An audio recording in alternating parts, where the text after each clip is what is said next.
কুমারবাবু এবার যে চাল চেলেছে সে চালে বিপদে পড়ে গেছে সূর্য ও দীপা। হাসপাতালে শিশুদের বিপদে ফেলে কুমারবাবু দোষ দিয়ে দেয় সূর্য ও দীপার ঘাড়ে।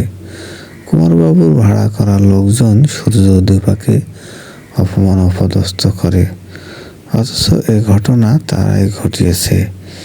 কিন্তু এটা সূর্য দীপা বুঝতে না পারলেও রূপা বেশ ভালোভাবেই অনুমান করে নেয় যে তার বাবা ও মাকে এই বিপদে কুমারবাবুই ফেলেছে।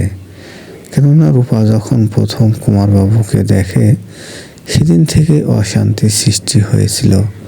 তাই রূপা কুমারবাবুকে খুঁজতে থাকে। তার ধারণা এই সব কিছু কুমারবাবুর চক্রান্তেই হচ্ছে, এর পিছনে কুমারবাবুই রয়েছে। রূপা যেহেতু আসল অপরাধীকে ধরে ফেলেছে, তাই টিভিতে যখন দীপা সূর্যের বিপদগুলো নিউজে দেখায় তখন সেখানে আনন্দ উল্লাস করতে কুমারবাবুকেও দেখা যায়। আর রূপা তখনই দীপাকে দেখিয়ে দেয় এই কুমারবাবুই সব কিছুর পেছনে জড়িত। কুমারবাবুকে দেখে দীপা আশ্চর্য হয়ে যায়। সে বুঝতে পারে যে কুমারবাবু জেল থেকে এসে আবার তাদের সংসারে অশান্তি শুরু করে দিয়েছে। এর পিছনে কুমারবাবুই রয়েছে।